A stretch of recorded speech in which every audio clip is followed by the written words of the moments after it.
Hey nerds, Farmer Jesse here. Welcome to Growers Daily, your daily dose of ecological farming insight. It is Tuesday, March 18th, 2025, and today we're going to talk about harvesting legumes and where the nitrogen goes, wind, and the state of the citrus industry in America. So let's do it.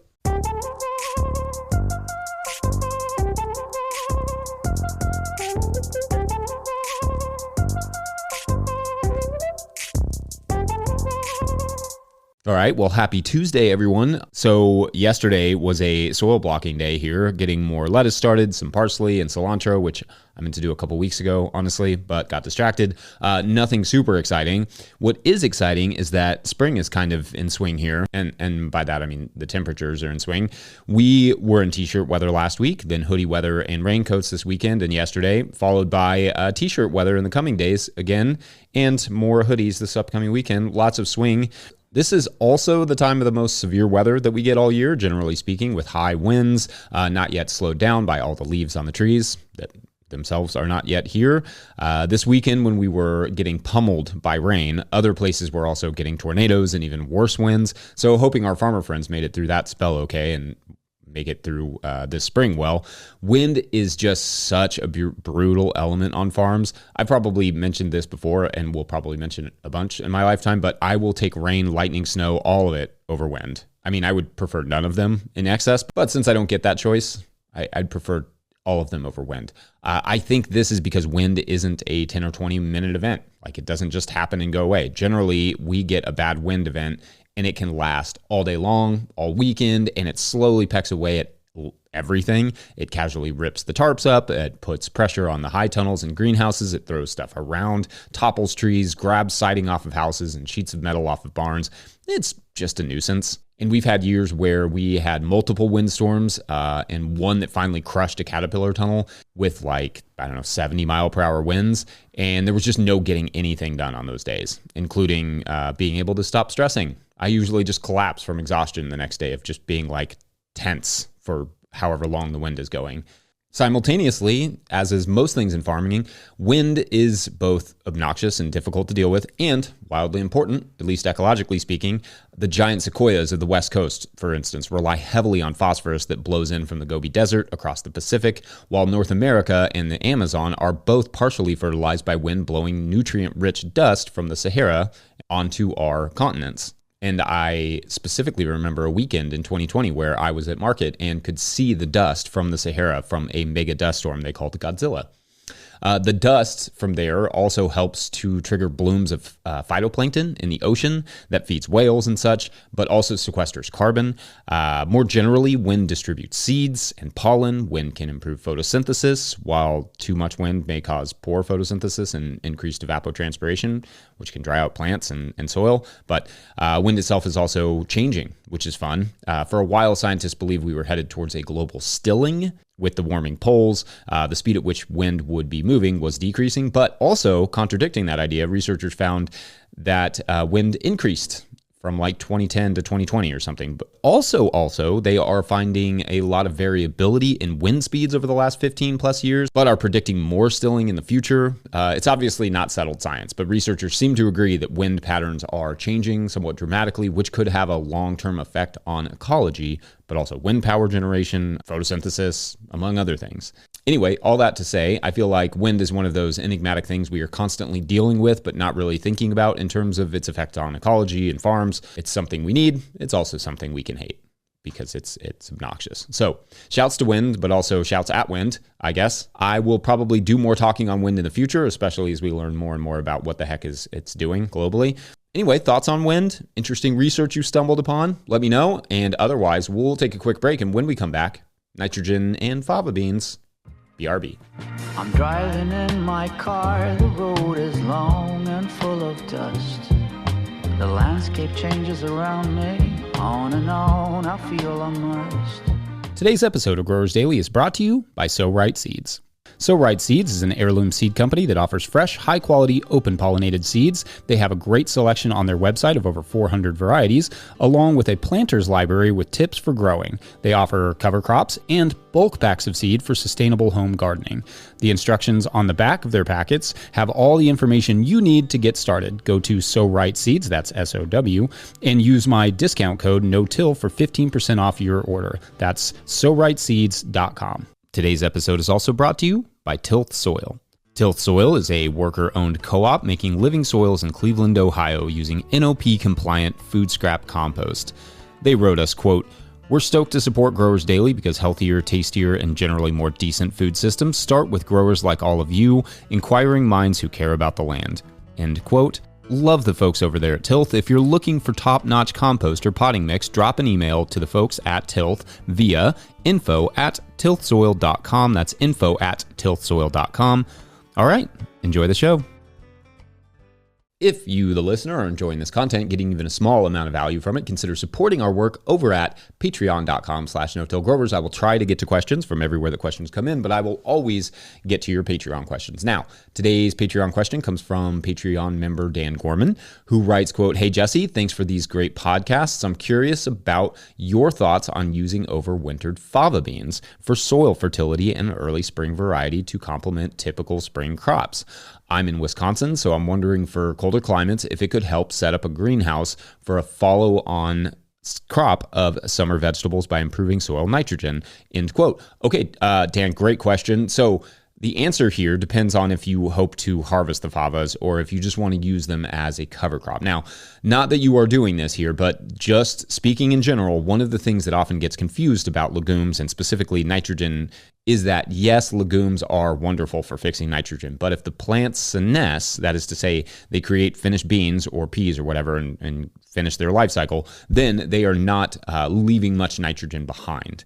The nitrogen has been converted to proteins and such that are now contained in the bean or pea.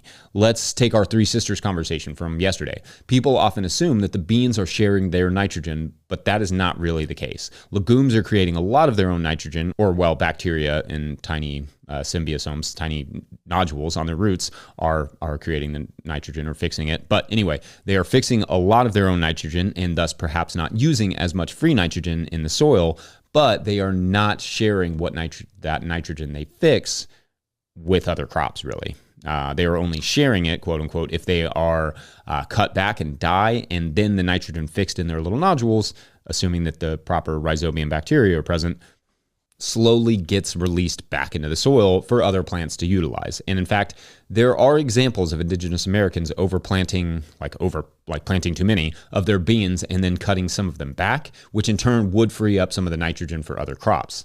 Anyway, returning to our favas, also called fabas or broad beans, among other names, if you were to overwinter them and then harvest them, you are effectively harvesting a lot of that nitrogen. Now, if you do not harvest them and rather work those materials in whatever plant material left into the soil, then you are effectively feeding the soil for the next crop, which in that case, that is where you will get the most benefits in terms of nitrogen.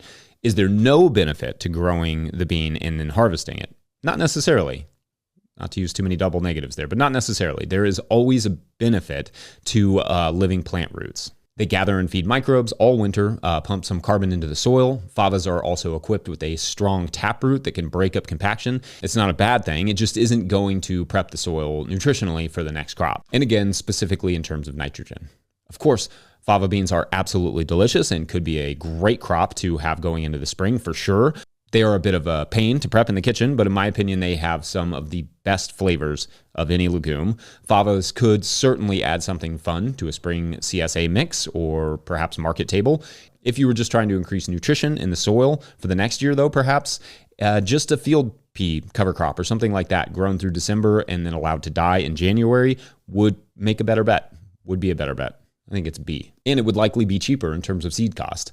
But I should say now I kind of want a salad with favas in it. That sounds delicious. Anyway, I hope that was helpful. I hope this also doesn't discourage you from growing favas because favas rule. Let me know what your all's experiences have been with favas. Otherwise, we're going to take a quick break. And when we come back, what can we learn as small growers or people in the world from the citrus industry? Be right back. Today's episode of Growers Daily is brought to you by Harnwah Greenhouses. Harnwah Greenhouses has pioneered controlled environment agriculture since 1965, partnering with market gardeners and farmers across North America to deliver turnkey greenhouse solutions. Their unwavering mission is to support growers' success through innovation and expertise in design, manufacturing, and installation. Harnwah Greenhouses are engineered to withstand high wind and snow loads, providing optimal brightness, increased yields, rapid ROI, and long-lasting durability. With over 20,000 projects completed, they are more than a manufacturer. They are a trusted partner. Their structures foster sustainable, energy-efficient ecosystems that drive profitable, resilient agriculture. In 2025, Harnwah is introducing a new low-tech, high-tunnel model starting at just $2 per square foot, offering open field growers an accessible entry into controlled environment agriculture. Learn more at harnwah.com. That's HARNOIS.com. All right, back to the show. So the other day I was checking in on Florida's orange groves because sometimes I fantasize about buying a citrus grove where I can spend my winters tending my citrus trees and then send citrus up to my friends all over the East Coast. That's a thing that I do. But anyway, I was checking in on the state of the oranges industry, and I came across an article from the Associated Press called "Hit by Storms and Disease, Florida's Citrus Growers Try to Survive Until Bug-Free Trees Arrive," where they summarize, quote, "Population growth, hurricanes, and a vicious citrus greening disease have left the Florida orange industry reeling. Consumers are drinking less orange juice. Citrus growers are folding up their operations in the state, and the major juice company Tropicana is struggling to stay afloat. With huge numbers of people moving into Florida's orange growing areas, developers are increasingly building homes on what were once orange groves," end quote. They write soberly that this combo has contributed to like a 90% decline in orange production over the past 20 years. And I'm no mathematician, but 90% is a big old number. To back up, citrus fruit, by and large, is not the best position to thrive anyway. What I mean is that citrus, and in particular the popular citruses that we think of, such as oranges and lemons, etc., grown in a very specific climate. We call it the citrus belt. So already this commodity is at quite a disadvantage because not only is it somewhat limited in terms of where it can be grown, but it is also somewhat limited in terms of being, limited to one of the harshest places to grow, the tropics and the warmer subtropics, where things like hurricanes and tropical storms have always been more or less a given and are now getting stronger and stronger and happening faster and faster, at least in Florida and Texas, where much of the country's citrus is produced. Or it was. Now, California and to a lesser extent Arizona are taking over that mantle of the biggest citrus producing states. Another disadvantage, so to speak, is that citrus is slow into production. It can take 8 years from seed or up to 5 years from graft to get a decent harvest from a single citrus tree. So if anything should go wrong, recovery is slow. And certainly with weather events like hurricanes, things go wrong. In particular, if a tree is defoliated by the wind or breaks or something, it can take a year or more to recover from that event. Then, of course, you have the whole monoculture thing, where these groves are just like 1 or 2 species for acres and acres, which if I was going to set up a feast for disease and pests, that's exactly how I would do it. Like just put the same thing all in one place, boom. That is just, it's a beautiful recipe for something to just devour them. But my working assumption here is that feeding the pests and disease is not the goal. The goal is to presumably produce an admittedly delicious commodity for humans, not pests or diseases. Unfortunately, the result has been the opposite, especially with the citrus greening disease, which spread on a little sap-sucking insect, has now spread further west into other states. The real estate factor devouring the citrus groves is really a matter of political will. Basically, states have to decide whether they want their state to produce food or provide real estate. And increasingly, food is losing out. Millions and millions of acres of land all over the country have been lost to development in the last 20 years, with hundreds of millions more expected to go in the next 20. Then some large percentage of that developed land goes unused or gets abandoned, as much as 10 to 15% in some urban areas. But the studies vary, and it depends a little bit on the city and the geographic location, but a lot. There are zoning laws and such that protect farmland, but not enough, and not enough usage laws that should require unused urban land to be developed or redeveloped before any new building permits are issued. For the time being, places like California and Arizona are supplying much of the citrus for the nation. So I guess to some extent, the state of citrus is the state of most agriculture in the U.S. right now. We're using our farmland in incredibly risky ways and then losing it to development. What could go wrong? Anyway, I think I'm going to leave it there on that positive note. Don't forget, we are now officially a 501c3, so donations to no-till growers are tax deductible and greatly appreciated. You can click the link in the show notes for that. Enormous thank you to all of our show sponsors. Huge shouts to Willie Breeding for the theme music and to the team at No-Till Growers, including our longtime editor, Michael Sellis, who does freelance editorial work for podcasts and etc. So if you've got one and you need an editor, learn more at sellissoundworks.co. I will link that in the show notes. Also, shouts to Epidemic Sound for the background music that you can hear. Pick up a copy of the Living Soil Handbook or the Seed Farmer at no-tillgrowers.com to support our work. Also, shouts to Pam Dalling for the Sustainable Market Farmer coming out. I just got my physical copy. This is a tome. Like I think every farmer needs to own a copy of this thing because it is just like a massive. I knew there was a lot of new information in this updated edition, but like I didn't, because I'd read it, but I read it online, so I didn't realize it was like this much. It is awesome. So shouts to Pam for that. Big thank you to everyone over at patreon.com/no-till-growers, where at a certain level, or if you just bump up from one level to another, or you sign up in the month of March, you get a shout out in the show. So big shout outs today to Molly Theda. I think that's right. Jennifer Clark, Bill Price. These were our earthworms from last month. And Victoria Stormdahl. Stormdahl, yeah. And anyway, this is the story of a group of botanists who discover a special plant, like an unknown plant, and it's in the middle of like a crater, and presumably from an asteroid. But they discover this plant, and usually, and it's like glowing, and it looks really interesting, and it's like nothing they've ever seen before. And usually, this is where in the story that they would get like a superpower or something, right? Like this is we've been here before, but that's not what happens. What happens is that they just feel really calm and relaxed around it, which is nice, but also it's exactly what the plant wanted. And our story begins. Otherwise, you all have a great rest of your Tuesday. We will see you tomorrow for Wednesday. Yep. All right. Thanks for watching and/or listening. Bye.